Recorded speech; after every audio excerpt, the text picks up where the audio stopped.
Oop, close that. You know, you just saw my desktop. That was not good.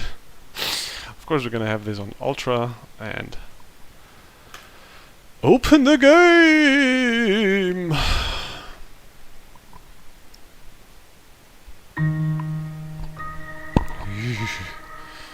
Pretty.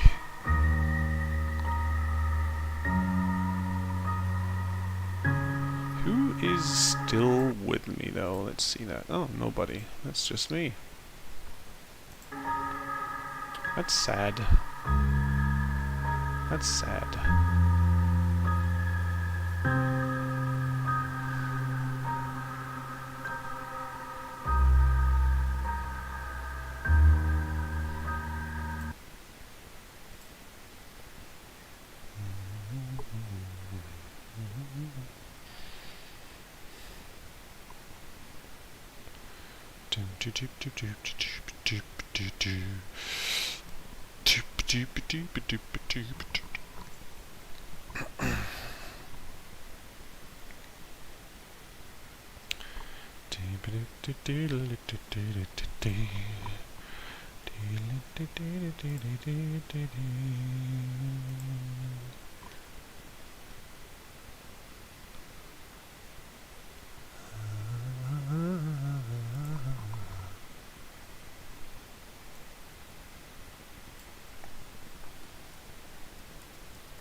Hello, little Destiny. How are you doing?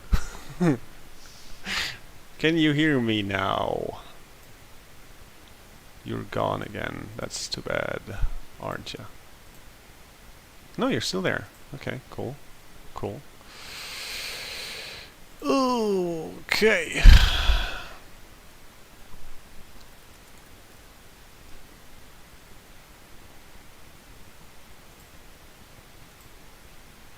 How about we just get this on the road then?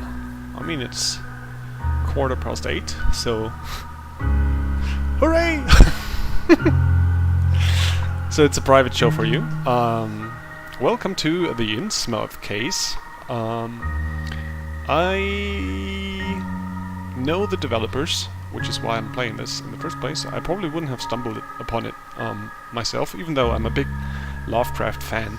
But as I said, I know the people who made this, and I'm kind of excited to get into it. I don't know a whole lot about it. I just know that it's sort of you're gonna be in this book all this time, and it's sort of like a choose-your-own adventure game. And I'm hoping that, you know, it'll be fun. We'll have a peek. This is just the demo, by the way, and you can get that for free on Steam right now. The full release is gonna be tomorrow. So if you like what you see, you know, maybe have a dip in there. Let's see. Start a new game. Forward. We are fans of the strange world of Innsmouth, but we recognize the problematic beliefs of H.P. Lovecraft. This game has been produced by a group of people who believe in inclusion and equality. That's nice, and it's important. You know, you gotta see Lovecraft as a product of his time, really. And yeah, most of his stories involve like people marrying across races, and that being the scary part, if you think about it. So that is not something that you know, you can just keep in without having a comment on it. And I like that they did. That's a good thing. Let's go though. Boston, September 21st. The last rays of sunshine filter through the blinds of your empty office. The pathetic stench of whiskey, cold cigarette smoke, and canned ravioli fills the air. The screeching tires and constant beeping of car horns out there and on the street tell you that it's gone 8 p.m. People are on their way home, finishing their day. You should join them. You decide to stay at your desk or go home.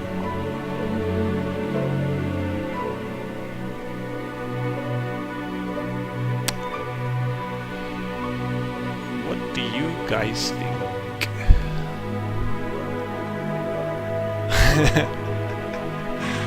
Yeah, Ferris, they did say equality. It's, yeah. Gotta have that inclusion, right? I think there's probably a way. Oh, I can't reduce the latency anymore, so we're gonna have to sort of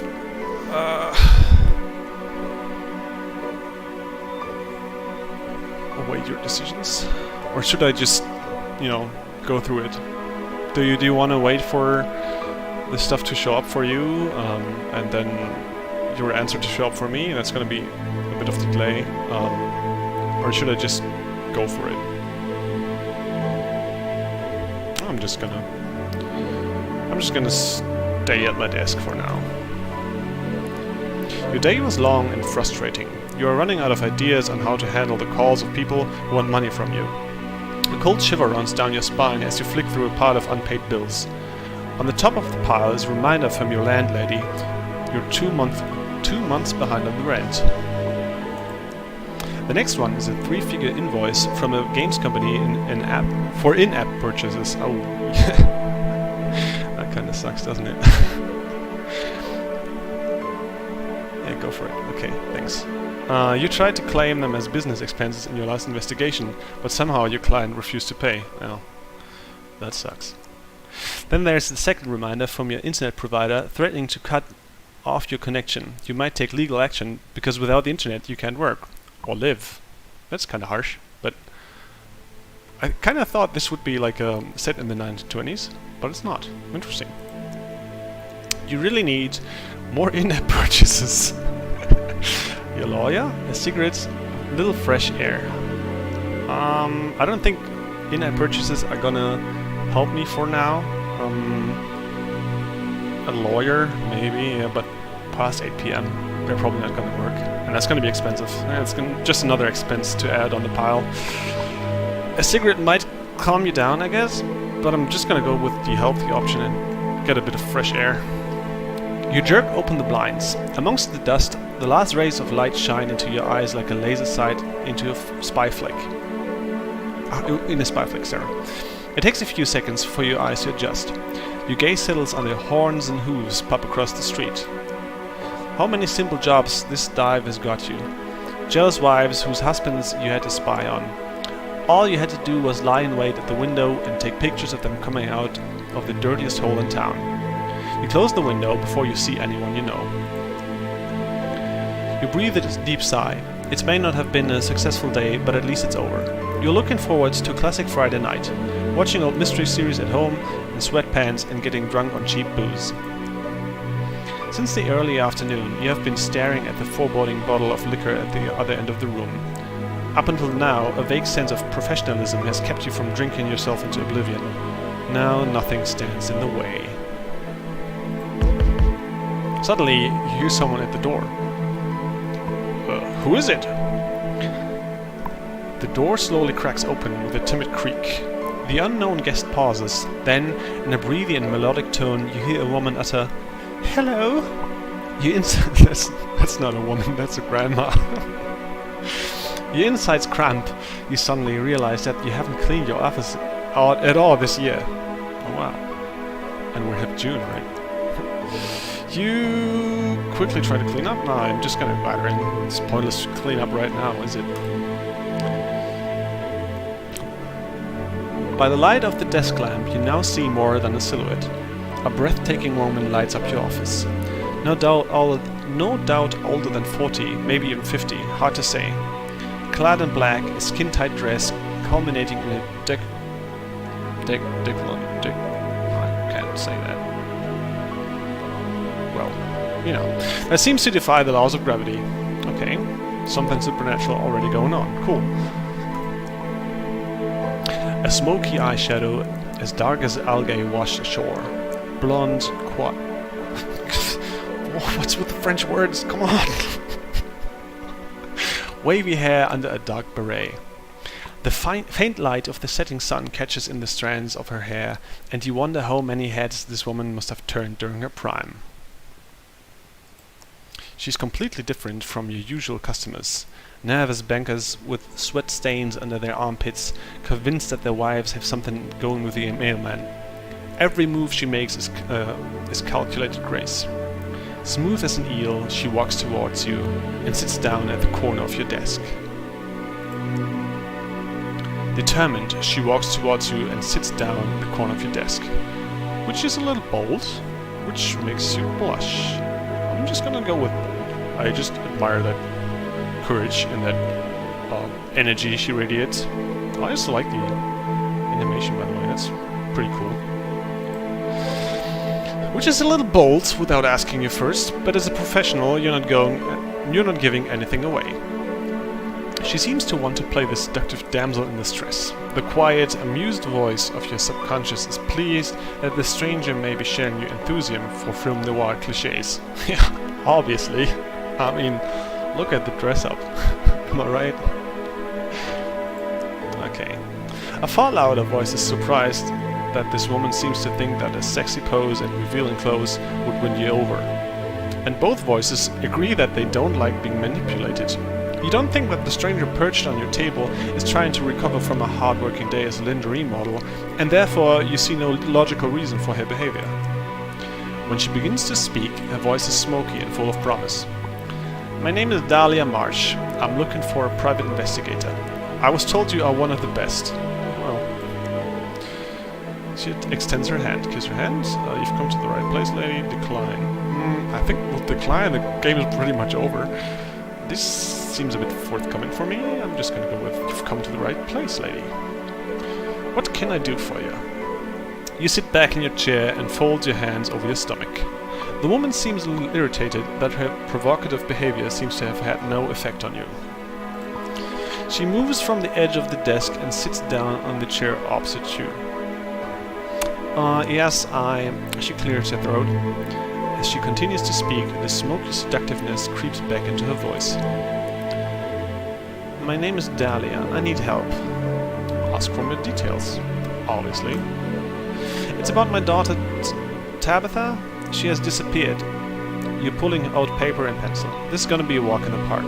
A walk in the Kidnap Kids Park. Oh, I like that park. Well, I don't like that park that much, you know. I don't want to incriminate myself right here. Well, when did you last see her and where? The woman puts on a fake smile. We live in Innsmouth. It's a small port town north of Arkham. You frown. This is a bit vague. What was your child doing when you last saw her? What hobbies does she have? Oh, you know, kid stuff. They just run around and play with their yo-yos, that sort of thing. So they have in-app purchases, but yo-yos, right? Okay. Dahlia nervously combs her hands through her hair. Does your daughter have any friends? Yo-yos? That's a good question. What about her father? What does your daughter look like? Let's go with yo-yos first. That's an important thing. Hold on, yo-yos? Ring ring, can you hear that? It's the 90s calling and they want their outdated toys back. Dahlia blushes. Normally, you would find this quite attractive. But the case of a missing girl beckons and you're utterly unconvinced by the way this woman pretends to be a mother. Yes. Confront her. Something's fishy here. You have a nose for this sort of thing. That's why you became a private investigator. Or to be more precise, that's why you took an online detective course that, for a one-off fee, provided the necessary qualification. It's time to take your visitor to task. Has your daughter really disappeared?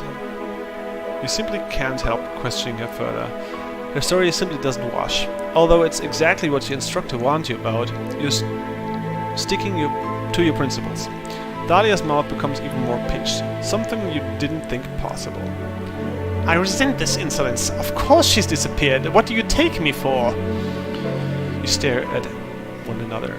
The only sound in the room is the roar of the rush hour traffic creeping through the window. Dahlia's face remains motionless, icy, and you have neither evidence nor arguments to back up your suspicions. She still seems angry, but she also seems desperate and dependent on your services.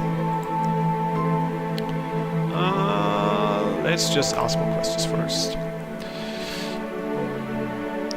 Does your daughter have any friends she might be staying with? Classmates, sports club, members, anything like that? Dahlia silently shakes her head. Very strange. You're about to ask if the girl at least had imaginary friends, but you hold back. Oh, that's a good call. What does your daughter look like? She's only 8 and the sweetest girl you can imagine. She's been missing without a trace since last week. None of her schoolmates have seen her and no one knows where she might have gone. She hands you a photo. Look, this is my little munchkin.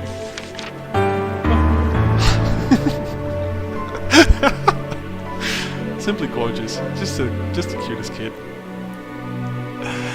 Good heavens! Is this supposed to be a joke? Is that really the face of a child or a shoddy photo edit? Are you being filmed as part of a reality TV show? A bit of stomach acid and the last bite of lunch. Slowly, I'm sure. Sorry.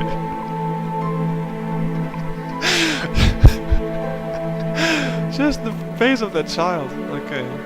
A bit of stomach acid and the last bite of lunch slowly but surely make their way up into the back of your mouth. You throw up on the tongue. I'm just gonna swallow that one and stay professional. With narrow eyes, you swallow the bile and involuntarily pull a face. Dahlia continues to look at you hopefully. She obviously didn't notice your little mishap. That was close and it could have been unpleasant. Just imagine barfing into your drawer. That's just... wow. I'm so desperate. Her eyes lock with yours. Don't you think there's something strange about your child? Taking your life into your hands, you ask the mother, don't you think there's something a bit strange about your child? It's called puberty, Dahlia snarls. You should try it sometime. Also, this has nothing to do with the case. Yeah, I guess. She looks at you contemptuously. Well, what does that even mean?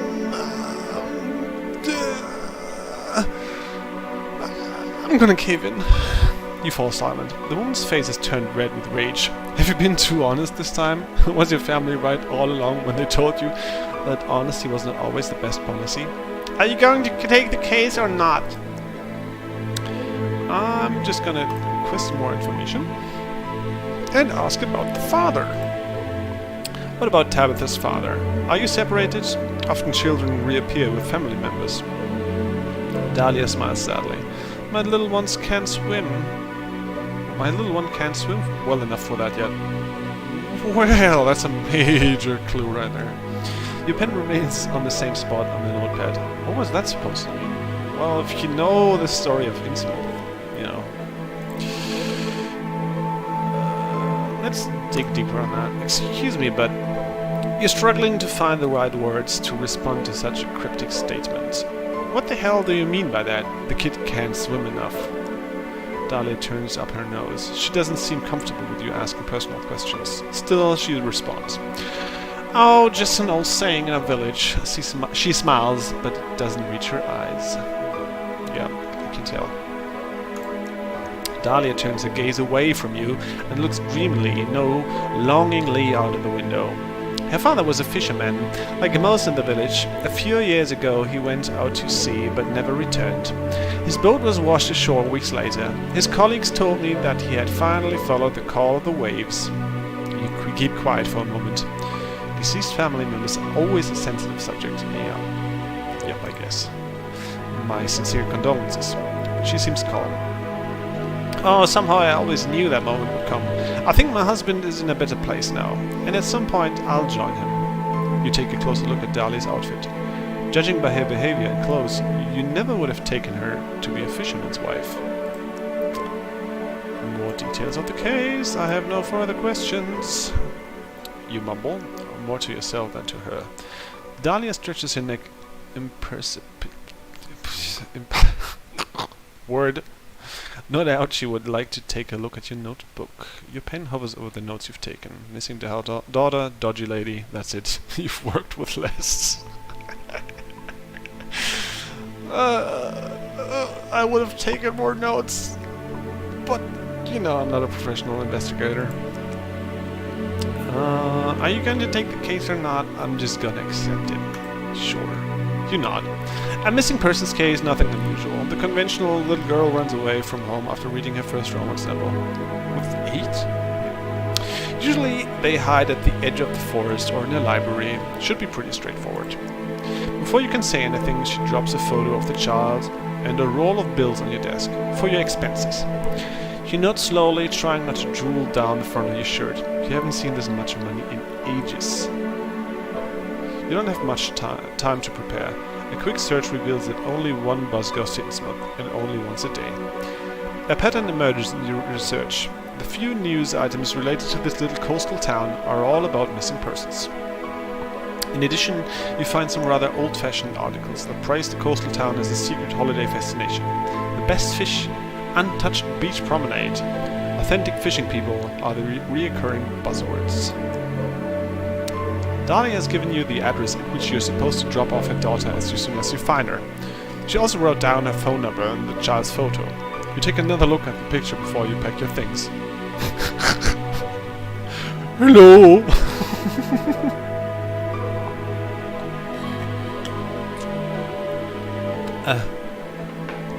The next morning you travel by bus. Let's do that.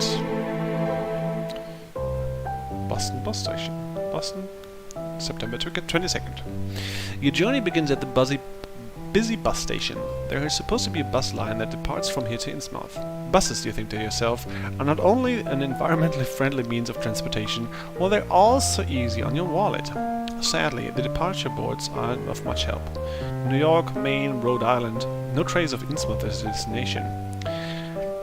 Isn't there an app for that? You wander around for a while until you notice a cleaner eating a sandwich on the side of one of the vending machines. You look around and talk to the cleaner. Why not? Excuse me, where can I find the bus to Without letting go of the sandwich, the cleaner points to an abandoned counter at the dingiest corner of the public bus station. Without letting go of the sandwich, the cleaner points to an abandoned counter in the dingiest corner that a public bus station could be capable of. The man gives you a nod, indicating that anything that can be said has indeed been said. I like that. You find that the counter is elaborately decorated with cobwebs. It's a bit early for Halloween preparations, but at least someone's made an effort. At the moment, nobody seems to be there. You press your face against the plastic window to peer into the room behind. Hello? Is anyone there? I have to go to Innsmouth. No one there. Suddenly, out of nowhere, a bus ticket appears on the counter. Might the trip be free? Yeah. Should I leave a payment? Yes, let's do that. You're a staunch defender of the law. It goes without saying that you pay. You put a few coins in the bowl underneath the foggy glass window. Hopefully they won't be stolen by the next passenger. Even if someone were sitting behind the counter, you wouldn't be able to see them. It's just too dark. You are distracted for a few seconds, and suddenly there's some change on the counter. What's that in amongst the coins? A small golden fishing hook? How strange. Where's this bus hiding? In between the polished greyhounds and travelers stowing their luggage, saying goodbye and dropping tiredly into their seats, there's a kind of dumpster. A dumpster with windows and wheels? No. It's actually a bus. It's a bit on the rusty side, and even from a distance you sense the strange smell it emits. Is that sulfur? You're not convinced how this thing is supposed to drive. In its vicinity, everything is noticeably quieter than at the other bus stops. The people getting on show no sign of emotion. Nobody is trying to jump the queue here. Instead, the passengers move past the bus driver at a uniform speed, one after the other, shuffling up the creaking steps. Each two-seater bench is occupied by individuals, as if they want to make sure not to come into contact with their fellow passengers. The sign clearly says Innsmouth. No departure times, no stopovers, just Innsmouth.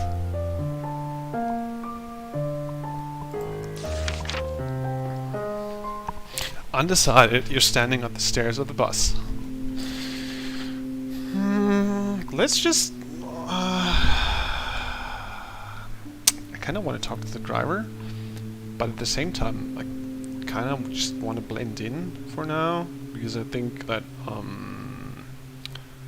you know, it's probably the least dangerous thing to do. Let's just talk to him, whatever. You stop. The passengers behind you wait patiently. It's impossible to make eye contact with the driver. He stares rigidly at his steering wheel. After all, he seems to be a focused driver. "Excuse me, sir." No reaction. You look over your shoulder, and still the people in the line behind you remain calm. Undecided, you're standing on the steps. "I'm just gonna sneak past in silence." It seems this travel company doesn't take ticket enforcement so seriously. You decide to blend into this trance-like collective as inconspicuously as possible. As you pass the driver, a cold shiver runs down your spine. Someone has overdone it with the air conditioning. Does this old clunker even have any air conditioning? You shuffle sideways through the center aisle. You don't remember the bus looking this long from the outside. You're surrounded by shabby two-seater benches, and some are already occupied. One traveler per row. The last bench is free. Looks like the upholstery is torn in some places, though. Or has it been slit open? Well, it's cool, because last bench is always for the cool kids, as you know. So, happy that I get to sit there. You can see springs with sharp wire edges, and some sticky liquid seems to have leaked onto the floor. Why didn't you just sit down in one of the 3 rows? Here in the back, almost everything is occupied. Most of the passengers seem to have purposefully sat down in the aisle seats, blocking off the window seats. Maybe this is an opportunity to get a little closer with a common Innsmouth visitor. You gaze across the rows of seats.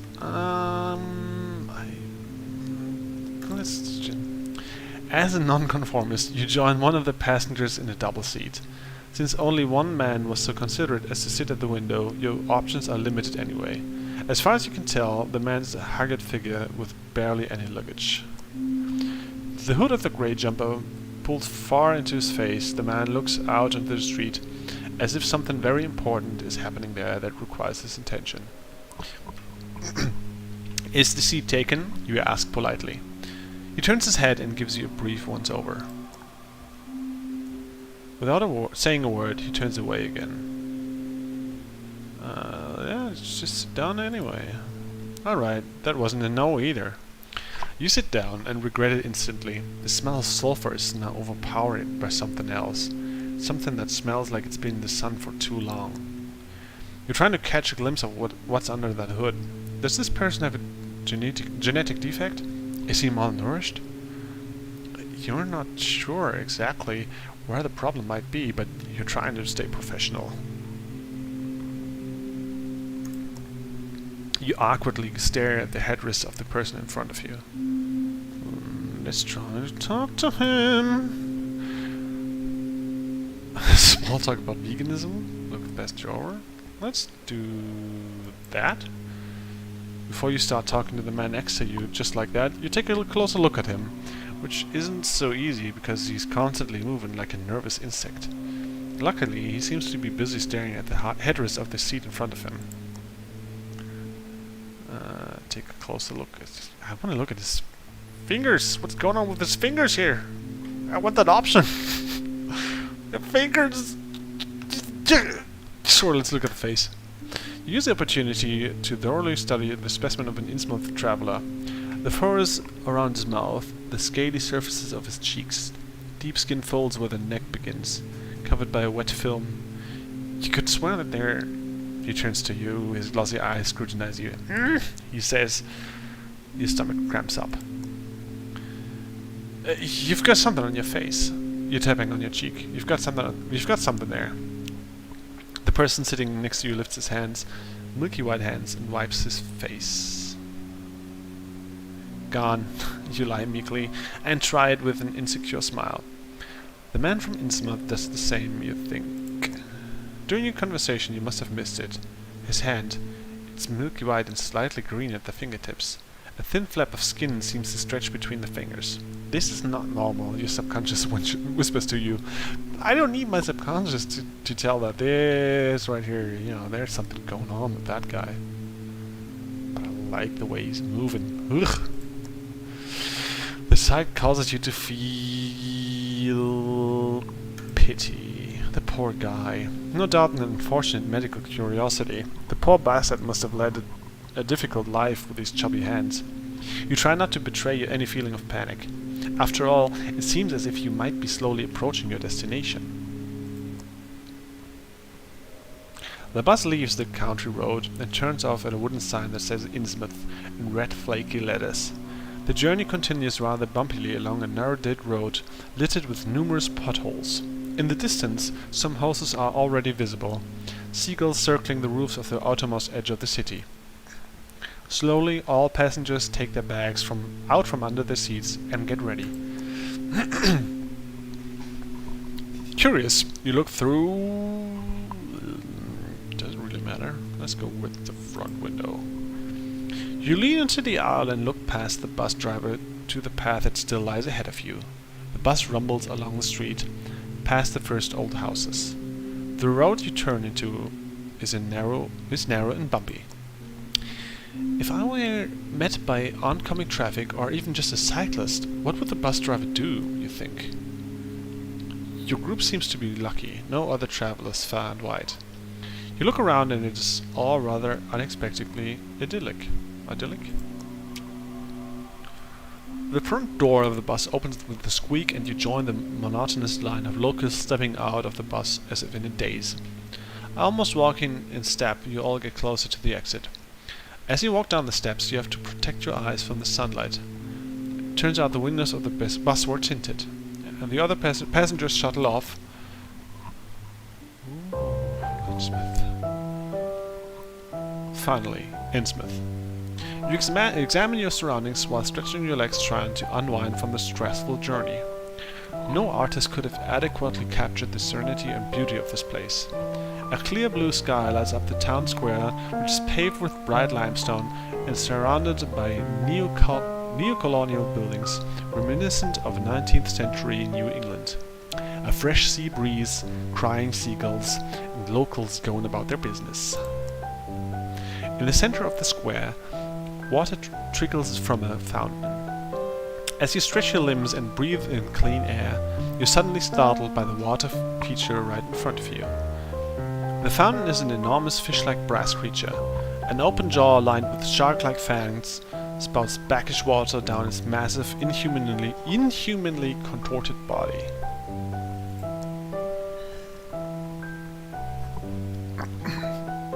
As if that wasn't enough, there appear to be human bodies squirming underneath its massive claws. Their faces are as contorted as yours is right now. How long have you been standing there? Eyes wide open in shock, you feel utterly paralyzed. You start to scan the town square and notice more and more disturbing details. On every corner you spot ornamental statues and reliefs of fish. But these are not your classic harmless kinds of fish. These are pagan symbols and grimaces of supernatural creatures from the darkest crevices of the deep sea. Pardon me? In surrounding houses you can see faces pressed against the windows. All the locals appear to be watching you. You suddenly start to think that the cries of the seagulls sound particularly human-like. They sound like humans crying out in pain. What happened to the idyllic scene from a few moments ago? Welcome to Innsmouth. Turn around. Welcome to Innsmouth. How nice of you to visit. A small elderly woman waves at you from afar. She beams at you as if you were her long-lost grandchild. She seems very different to the boors you've met so far and the boss of the town. Her squealing shakes you out of your nightmarish panic. It's so good to have you here. I've noticed you're very taken by your local fountain. It was built in 1704 by Abdul Necrotis, favorite artist and friend of Charles Dexter Tillinghast, the founder of Innsmouth. The central figure was a present and it was supposed to commemorate their travels together to Cairo. You can clearly see the Egyptian influences in Necrotis' work, here and here. She points wildly in every direction. And here! But I'm sure you've already noticed this yourself. You look like someone who knows his way around art, she says with a wide smile. You're still in shock. Of course, I'm an art historian. She enthusiastically starts clapping and squealing. A small, plump person in a garish costume who finishes all of a sentence with a delighted chuckle. Oh, I've noticed that at once! How rude of me! I haven't even introduced myself. My name is Muriel Pooping Place. Okay. I'm the director of the Parks Commission, Chief Tourism Officer, and head of the Welcoming Committee. Ta-da! Ha-ha! Behind Muriel, there is a ramshackle wooden information stand, lovingly decorated with balloons. A colorful painted sign reads, "Welcome to Innsmouth." Right there. Muriel tiptoes over to the information stand and picks up a whole load of flyers and leaflets from the rickety display cases. She looks down at all the paper in her arms and briefly shakes with laughter. My goodness, why don't you take the city map to begin with? Useful. You take the map and put it into your coat pocket. Would you like to find out more about a wonderful town which has been awarded the East Coast Stunning Town Award for several years in a row? Actually, I'm looking for someone. Here I am! Haha! The small, plump woman starts giggling. Innsmouth welcomes you warmly. So you're looking for someone. It's not that uncommon for two lonely hearts to find one another in this romantic place. You see, I'm looking for this girl. It's always about a girl, isn't it? Tabitha Marsh, 8 years old. Her mother asked me to take on the case. You take out the photo and Muriel immediately rips it out of your hand. Oh, what a cutie, but I'm so sorry to say I've not heard anything about missing girls. How awful. This sort of thing doesn't happen in Innsmouth. Perhaps you can have a look around at the beach or near the playground. There are a lot of kids around here. I'm sure that's where the little one will be.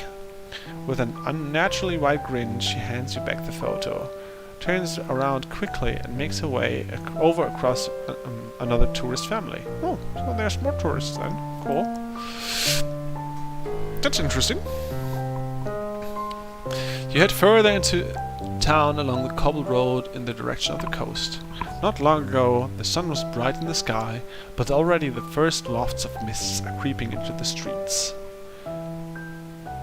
The air feels thicker and the sun can no longer penetrate the fog. Time to think about where you want to go. You slow down. You lean your briefcase against the wall art and start pacing up and down the quiet alleyway. You've got an important choice to make right now. The city center is in the north. Even from afar you can see outlines of the old and ornately decorated buildings in the main town square. Here you should find the police station, the main shopping street and of course the town hall. As a coastal town, Innsmouth also has a harbor. From your research, you found out that this is a bustling area with a dreamy beach. You expect there to be mostly tourists. According to your research, the only hotel in town, the Gilman Hotel, is located in the old town. You think about checking in. You could do with freshening up and getting rid of that bus smell that is still clinging to your clothes. Just as you are about to set off, your heart leaps into your throat. You've forgotten your briefcase. This has never happened to you. You usually take good care of the little you possess. There's nothing you can do about this now. You have to wait until your return journey to find out whether someone has handed it in at the Lost and Found. Still, you could swear that the briefcase was already gone when you got off the bus. Let's go to the city center. No! You finished the first 3 chapters of the Innsmouth Case. The full version includes 35 chapters. Wow. Even more awkward encounters with over 30 animated characters. Tentacles! Yay! Countless story branches, over 160,000 words. We hope you enjoyed the start of your journey. Do you want to start over and choose a different path? I don't think I will, but I have to say I really enjoyed that. And I think this is a very, very lovely game. And I hope, you guys check it out for yourself sometime. If you watch the stream after it's been uploaded, hey, welcome. And yeah, I'll definitely check out the full version. This is fun. But I guess I'm just gonna take it in for the night, right? Thank you for watching, and have a wonderful night. Goodbye.